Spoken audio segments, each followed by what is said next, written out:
네, 11번부터 12번 문제 해결하도록 하겠습니다. 다음 글을 읽고 물음에 답하시오. 자, 언어와 매체에 해당하는 문제인데 한번 읽어보겠습니다. 우리가 활용하는 사전은 사전에 관한 이야기네요.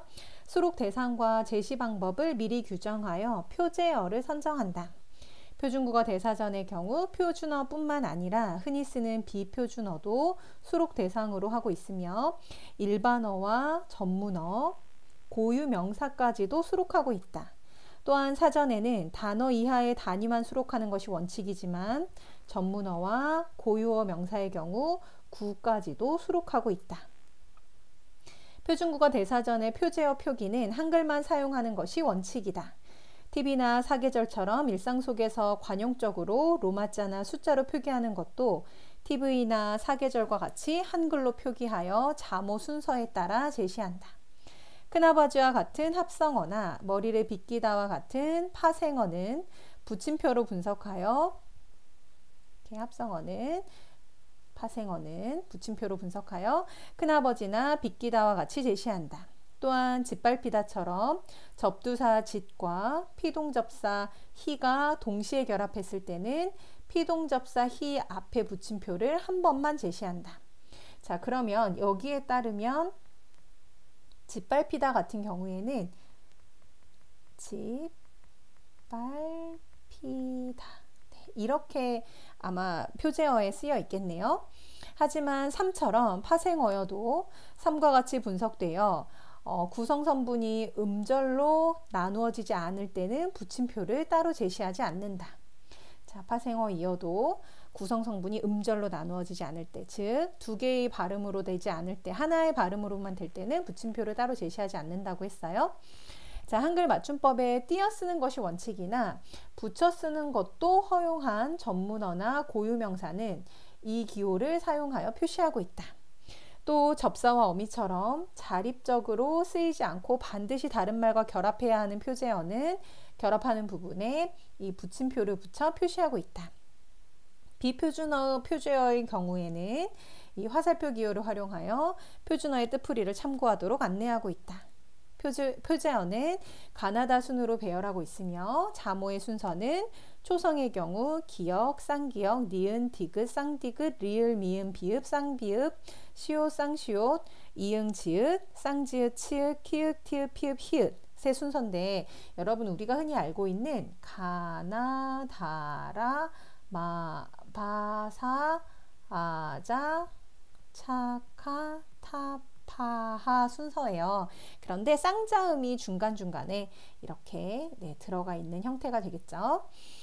자, 그리고 중성의 경우, 중성이라는 건 여러분 모음이겠죠? 이런 경우에는 아에, 야에, 어에, 여에, 오와, 외외, 요우, 워외, 위유, 의, 이의 순서로 배열하고 있는데 역시나 마찬가지로 우리가 흔히 알고 있는 아야, 어여, 오요, 우유, 이의 순서에 각각 앞에 오는 모음에 뒤에 이 모음자를 붙이거나 뭔가 모음이 추가된 순서로 들어가 있습니다. 그래서 아 다음에는 아 뒤에 이가 결합된 에, 야 뒤에는 야 뒤에 이가 결합된 예, 이런 식인 거죠. 또 오 뒤에는 와가 있는데 오 뒤에 이렇게 아가 결합된 형태, 그 다음에 외는 오 뒤에 아와 이가 결합된 형태, 이런 식으로, 그리고 뒤에는 이가 결합된 형태, 이렇게 순차적으로 순서로 배열하고 있다고 보면 되겠습니다. 그리고 종성은 초성의 배열 순서를 따른다. 종성이라는 것은 우리 그 받침을 뜻하죠. 자, 동음 이의어의 경우는 빨간색으로 다시 표시할게요. 네, 어휘 형태, 문법 형태의 순서로 배열한다. 자, 어휘 형태 먼저, 그 다음에 문법 형태. 자, 이때 어휘 형태는 명사, 대명사, 수사, 동사, 형용사, 관형사, 부사, 감탄사, 그 다음에 어근의 순서로 제시하고, 문법 형태는 어미, 접사의 순서로 배열한다. 그래서 사전에서 표제어가 어떻게 선정되는지, 또 어떤 표제어들이 어떤 방식으로 표시가 되고 있는지에 대한 정보였습니다. 밑으로 내려와서 문제 살펴보죠.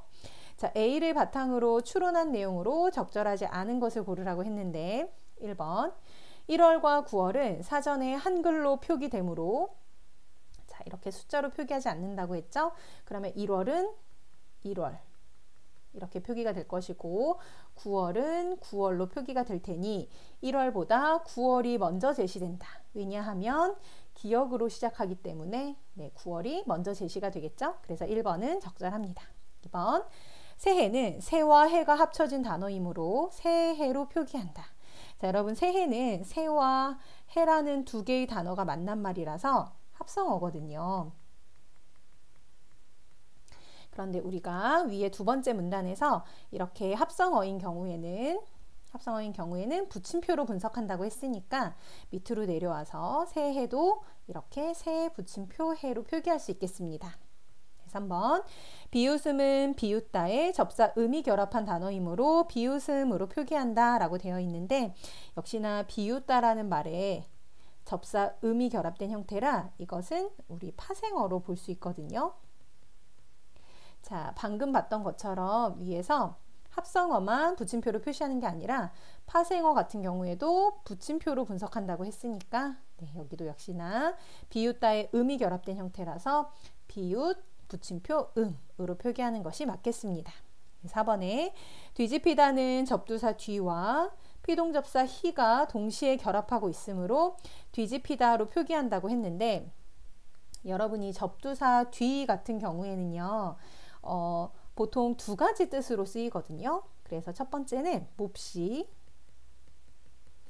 마구, 온통 의 뜻으로 접두사로 쓰이기도 합니다. 예를 들어서 뭐 뒤덮다 라든가 혹은 뒤끌다 라든가 하는 단어들에 쓰이는 접두사예요.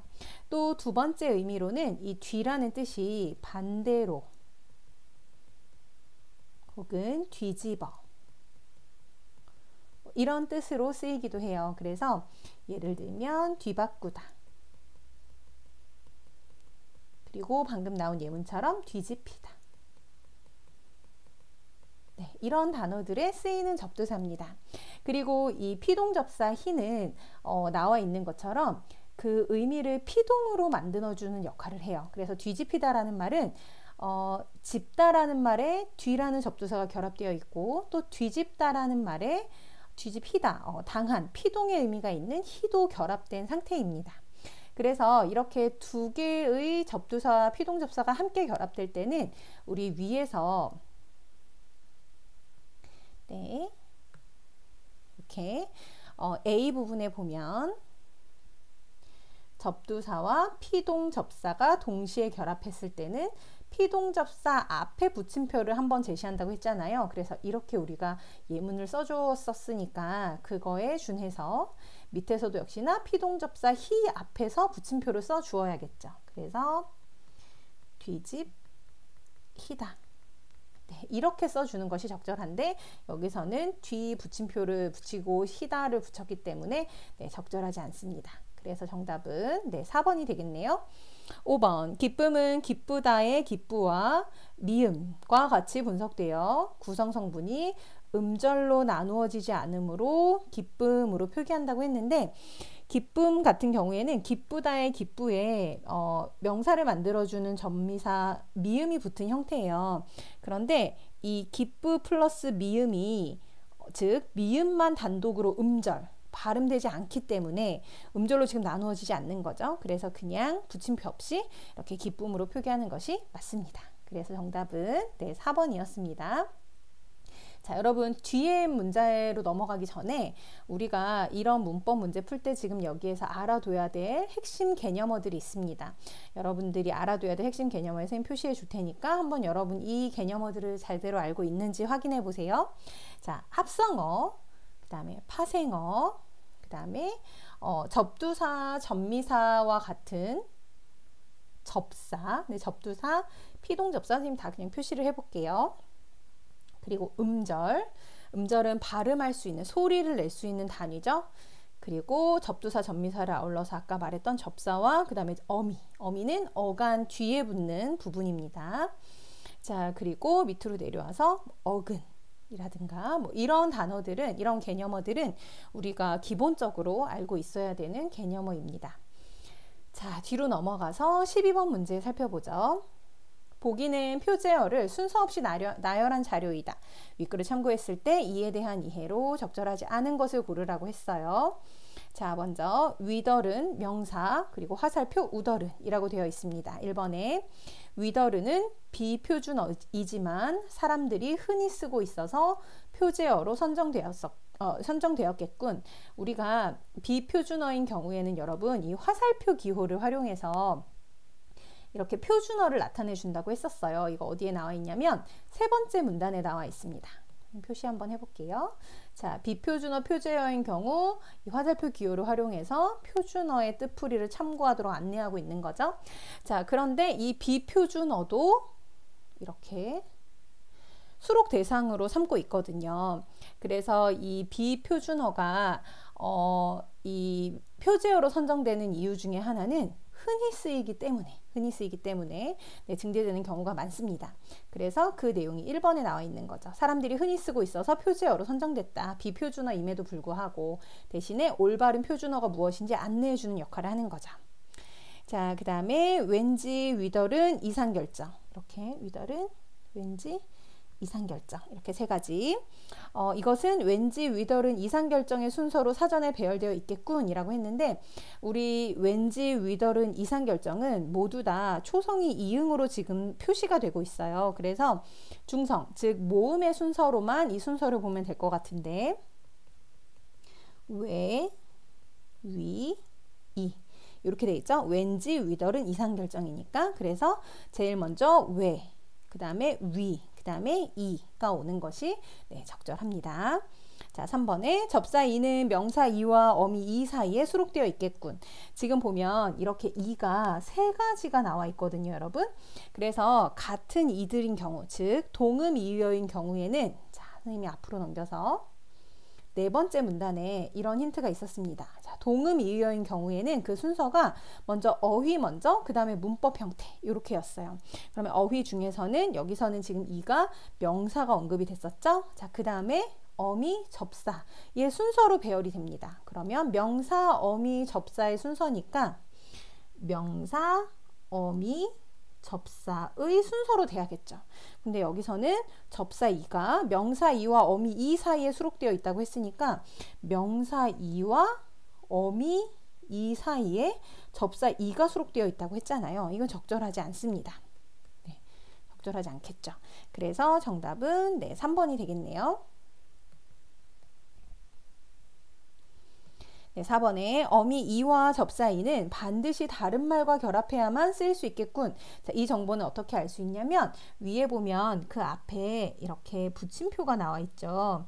그래서 이 붙임표라는 것은 반드시 다른 말과 같이 쓰여야 할 때, 예를 들면 자립적으로 쓰이지 않을 때 쓰는 표기입니다. 그래서 어미와 접사는 다른 말과 결합해야만 쓰일 수 있다라는 정보를 주고 있고요. 5번에 이상 결정을 보니 자, 여러분 요 표시 기억나나요? 이상과 결정 사이에 있는 요 꺽쇠 표시.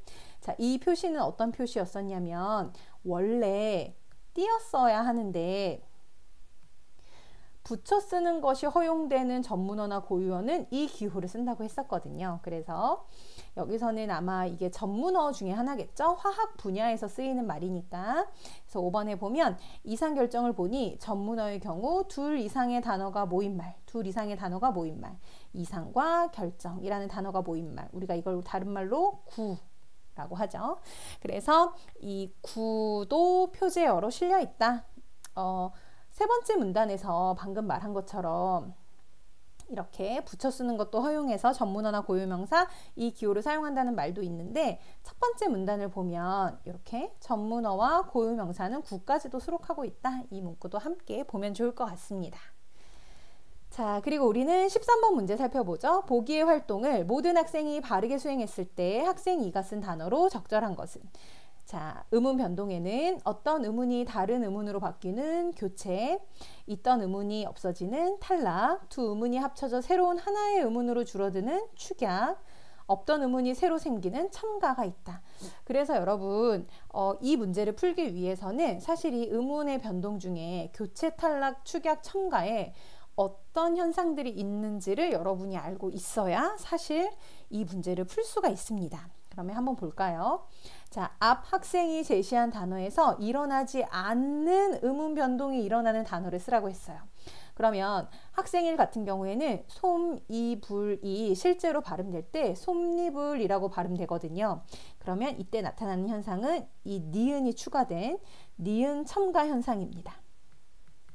니은 첨가는 말 그대로 음운의 변동 중에 첨가에 해당하기 때문에 이 학생 2가 나타내는 단어에는 이 니은 첨가라는 현상이 드러나면 안 되겠죠. 그리고 학생 3의 단어를 보면 밟히다 라고 나와 있는데 이 밟히다라는 발음을 보면 이 비읍과 히읗이 만나서 피읍으로 소리되는 거센 소리되기 현상이 일어나고 있어요. 자, 이 거센 소리되기 현상은 여러분 두 개의 의문이 만나서 하나가 되는 축약 현상입니다.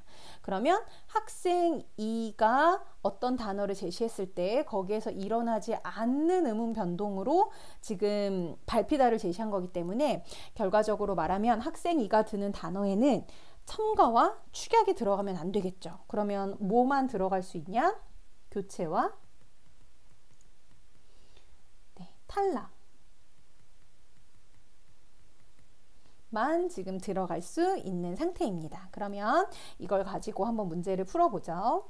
자, 단어들이 조금 어려워요. 그래서 각 단어에 어떤 음운의 변동이 있는지 차근차근 한번 살펴보겠습니다. 자, 상릴 같은 경우에는 사의 기역과 시옷 두 개의 자음이 동시에 발음될 수 없기 때문에 먼저 시옷이 떨어져 나가는 자음군 단순화 현상이 일어납니다. 자음군 단순화 현상은 여러분 탈락이죠. 그 다음에 뒤에 니은이 첨가되는 니은 첨가 현상이 일어납니다. 그리고 이 니은으로 인해서 앞에 기역이 이응으로 발음되는 비음화 현상이 일어납니다. 그러면 결과적으로 1번에서는 탈락과 첨가와 교체가 일어나기 때문에 1번은 적절하지 않는 거죠. 니은 첨가가 지금 함께 일어나줬기 때문에. 자, 그리고 2번에 온맵시 같은 경우에는 자, 먼저 시옷이 발음될 수 없어서 디귿으로 바뀌는 음절의 끝소리 규칙이 일어납니다. 그리고 뒤에 오는 미음으로 인해서 앞에 오는 디귿이 니은으로 바뀌는 비음화 현상이 일어납니다. 그리고 뒤에 오는 비읍에 의해서 맨 마지막이 쌍자음으로 발음되는 된소리되기 현상이 일어나네요. 그러면 음절의 끝소리 규칙과 비음화와 된소리되기는 모두 교체 현상에 해당하거든요. 그러면 이 교체 현상만 일어났기 때문에 정답은 2번이 되겠죠. 3번에 겉핥기 같은 경우에는 먼저 이 티읕이 디귿으로 발음되는 음절의 끝소리 현상이 일어납니다. 그리고 이 디귿과 히읗이 만나서 티읕으로 발음되는 거센 소리 되기 현상, 즉 축약이 일어나는 거죠. 자, 그리고 이 할에서 이 티읕이 탈락하는 자음군 단순화 현상이 일어납니다. 그리고 앞에 오는 리을로 인해서 뒤에 오는 기역이 쌍기역으로 발음되는 된소리되기 현상까지 일어나게 되네요. 그래서 축약과 여기서는 축약과 탈락이 모두 일어났기 때문에 정답이 될 수가 없는 거죠.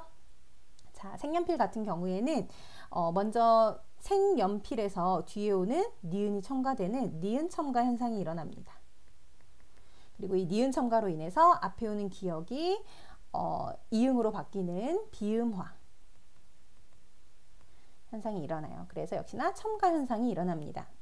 자, 넙죽하다 같은 경우에는 앞에 리을이 떨어져 나가는 자음군 단순화 현상이 일어나고 그 다음에 뒤에 오는 지읒이 쌍지읒으로 바뀌는 된소리 대기 현상, 그 다음에 앞에 오는 기역과 히읗이 만나서 키읔이 되는 거센 소리 대기 현상.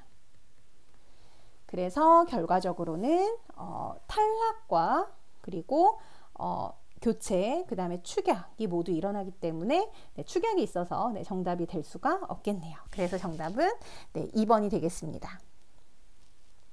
자, 14번으로 가서 학습 활동을 수행한 결과로 적절하지 않은 것을 고르라고 했습니다. 3점 문제고요. 자, 직접 인용을 간접 인용으로 바꿀 때는, 즉 직접 인용을 간접 인용으로 바꿀 때는 인용조사, 인용절의 종결 어미, 대명사, 시간 표현, 높임 표현 등에서 변화가 생길 수 있다. 다음 직접 인용 문장을 간접 인용 문장으로 바꿀 때 어떤 변화가 생길지 분석해 보자고 했어요. 자, 여러분 여기서는 직접 인용이 무엇인지, 간접 인용이 무엇인지 우리가 개념을 알고 있어야 되는데, 직접 인용은 누군가가 한 말을 그 사람의 말 그대로 가지고 오는 걸 직접 인용이라고 합니다. 그래서 그 사람의 말을 다 그대로 가지고 왔다는 표시로 우리 이렇게 큰 따옴표로 보통 표시하죠. 네, 큰 따옴표로 표시하고, 그리고 뒤에는 이렇게 라고라는 인용격 조사를 보통 활용합니다.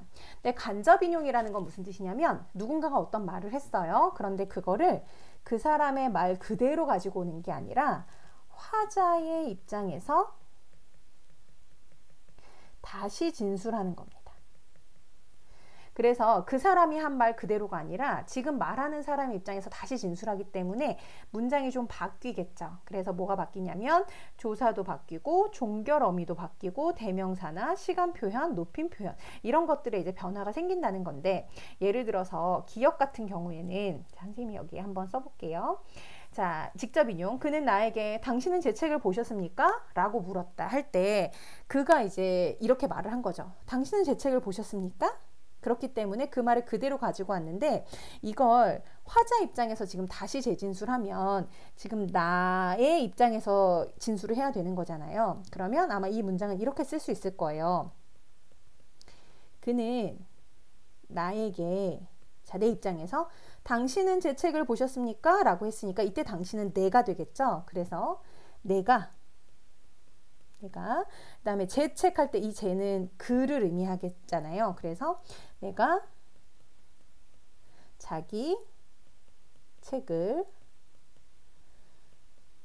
보았냐고 물었다. 네, 이렇게 바꿀 수 있을 겁니다. 이렇게 바꿀 수 있을 거예요. 자, 그러면 이 문장 같은 경우에는 지금 이렇게 당신은 제 책을 보셨습니까? 라는 문장이 내가 자기 책을 보았냐고 라고 바뀐 거죠. 이렇게. 그러면 어떤 부분들이 바뀌었는지 보면 당신이라는 말 대신에 내가, 그 다음에 제라는 말 대신에 자기, 그 다음에 보셨습니까? 라는 말 대신에 보았냐, 그 다음에 라고 라는 표현 대신에 고 라고 바뀐 것을 알 수 있습니다. 자, 그러면 두 번째 문장 한번 살펴보죠. 나는 어제 그에게 그녀는 내일 도착합니다 라고 말했다. 그러면 이 문장도 역시나 우리 간접 인용으로 바꿔보면 나는 어제 그에게, 그러면 지금 말하는 사람 기준으로 다시 말을 해야겠죠. 그녀는 내일 도착합니다 할 때 그녀는 변동이 필요 없죠. 네, 그녀는, 자, 내일이라는 건 어제 말했을 때 내일이니까 현재 시점으로서는 네, 오늘이 되겠죠. 그녀는 오늘 도착한다고 말했다. 네, 이렇게 바꿀 수 있을 거예요. 그러면 역시나 그녀는 내일 도착합니다 라고 라는 표현이 그녀는 오늘 도착한다고 이렇게 이제 바뀌게 되는 거고, 여기서 바뀐 부분은 내일이라는 표현이 오늘로 바뀌었고, 도착합니다 라는 표현이 도착한다 이렇게 바뀐 거죠. 네, 여기 다 표시를 해볼게요. 위에서도 다 표시를 했으니까 도착한다. 그 다음에 라고 라는 표현 대신 고, 네, 이렇게 이제 바뀐 걸 알 수 있습니다. 그럼 이걸 보고 적절하지 않은 걸 고르는 건데요. 자, 1번. 기억은 인용절의 높임 표현이 바뀐다라고 했어요. 높임 표현 어디서 바뀌었냐면, 자, 보셨습니까? 보시었습니까? 에 해당하는 표현이니까 이때 시는 주체를 높여주는 표현인데, 여기서는 보았냐 라고 해서 그 시가 빠졌죠. 그래서 높임 표현이 지금 바뀐 상태입니다. 자, 니은의 인용절에 시간 표현이 바뀐다고 했어요. 인용절에서 내일이었던 표현이 지금 오늘로 바뀌게 된 거죠. 기역은 니은과 달리 인용절에 대명사가 바뀐다고 했는데, 기역에서의 대명사는 여러분 당신이나 제 이런 것들을 이제 우리가 대명사라고 볼 수 있는데, 실제로 기역에서 당신은 내가로, 그 다음에 제는 자기로 바뀌었음을 확인할 수 있습니다. 자, 니은은 기역과 달리 인용절에 종결 어미가 바뀐다고 했는데, 자, 니은 같은 경우에는 종결 어미가 도착합니다, 즉 비읍니다에서 도착한다, 니은다로 바뀐 게 맞아요. 그런데 니은만 바뀐 게 아닙니다. 기역에서도 보셨습니까? 라고 해서 이 습니까로 끝났던 말이 기역에서 뭐뭐 했냐 라는 표현으로 바뀌었죠. 그래서 기역과 니은은 둘 다 종결 어미가 바뀐 형태입니다. 그래서 정답은 4번이 되겠네요. 5번에 기역과 니은은 모두 인용절에 연결된 인용조사가 바뀌었다고 했는데, 자, 인용조사라는 게 바로 여러분 이 라고입니다. 이 라고가 지금 둘 다 이렇게 고로 바뀌었음을 확인할 수 있죠. 직접 인용절에서는 라고라는 표현을 쓰지만 간접 인용절에서는 고라는 표현을 씁니다. 자, 15번 문제. 보기에 기역, 니은에 들어갈 내용으로 적절한 것을 고르라고 했어요. 자, 중세국어가 나왔다고 해서 여러분 어렵게 생각할 것이 전혀 없습니다. 네, 그 탐구 과정을 보면 쉽게 문제를 해결할 수 있는데, 자, 조사와 결합하면 히읗이 나타나는 체언이 있는데 이를 히읗 종성 체언이라고 해요. 자, 히읗이 항상 나타나는 게 아니라 조사와 결합할 때 그 히읗이 드러나는 형태가 좀 다르기 때문에 우리는 이걸 따로 히읗 종성 체언이라고 부르는 겁니다. 자, 히읗 종성 체언 뒤에 어떤 조사가 결합하는지에 따라서 히읗의 실현 양상이 달라지는데, 보기 자료 1을 참고하여 자료 2의 빈칸을 채워볼까요? 라고 했어요. 자, 히읗 뒤에 어떤 조사가 결합하는지에 따라서 이 히읗이 그 실현 양상이 달라진다는 거예요. 이 히읗의 실현 양상이 달라진다는 겁니다. 자, 첫 번째, 뒤에 만약에 관형격 조사 시옷이 오면 히읗은 나타나지 않아요. 우리가 문법에서 이 나타나지 않는다는 걸 이렇게 공집합처럼 생긴 표시로 표현하기도 합니다. 자, 그리고 두 번째, 모음으로 시작하는 조사가 오면 히읗은 뒤따르는 모음에 이어 적습니다. 모음에 이어 적는다는 건 이 히읗이 그대로 드러난다, 이런 뜻이에요. 자, 세 번째, 기역 또는 디귿으로 시작하는 조사가 왔을 때는 히읗 뒤에 여러분 기역과 디귿이 오면 우리 현대국어에서도 거센 소리 현상에 의해서 축약되거든요. 그것처럼 키읔과 티읕으로 나타납니다. 이렇게. 그러면 결국 히읗으로 끝나는 체언 뒤에 어떤 조사가 오느냐에 따라서 나타나지 않을 때도 있고 히읗이 드러날 때도 있고 키읔과 티읕으로 드러날 때도 있겠죠. 자, 이걸 보고 그러면 자료 1을 탐구해 보자는 거예요. 자, 내 히읗, 이런 표현이 바로 히읗 종성 체언이에요. 근데 그 뒤에 이라는 조사가 결합돼서 냇물이 이루어져에서 냇물이에 해당하는 부분을 만들었습니다. 그러면 이때 이는 우리가 앞에서 봤던 1번, 2번, 3번 유형 중에 몇 번 유형에 해당하냐면, 그렇죠, 2번 유형에 해당하죠. 왜냐하면 모음으로 시작하는 조사니까요. 왜 모음으로 시작하냐면 초성의 이응은 여러분 알겠지만 요거 발음하지 않죠. 발음되지 않죠. 그래서 이럴 때는 어떻게 한다고 했어요? 히읗이 뒤따르는 모음에 이어 적는다고 했으니까 그대로 내히, 이렇게 쓸 수 있겠죠. 자, 부텨 우 플러스 과인 경우에 역시나 이 부분이 히읗 종성 체언이에요. 그리고 이건 어떻게 해석하냐면 부처의 위와 이렇게 해석합니다. 그러면 이 우 히읗 뒤에 과라는 조사가 붙었어요. 그러면 이건 몇 번 유형에 해당하냐면 3번 유형에 해당하겠죠. 기역 또는 디귿으로 시작하는 조사였으니까. 자, 이럴 때는 앞에 히읗과 기역이 만나서 뭐로 발음됐다고 했죠? 네, 키읔으로 발음된다고 했으니까 이거 어떻게 표기할 수 있겠어요? 우, 콰, 이렇게 표기할 수 있겠죠. 그래서 밑으로 내려오면 자료 1을 보면 자료 2의 예 1은 무엇이라고 써야 해요? 내히 라고 써야 하고 예 2는 우콰 라고 써야 합니다 라고 우리가 탐구할 수 있기 때문에 정답은 1번이 되겠습니다.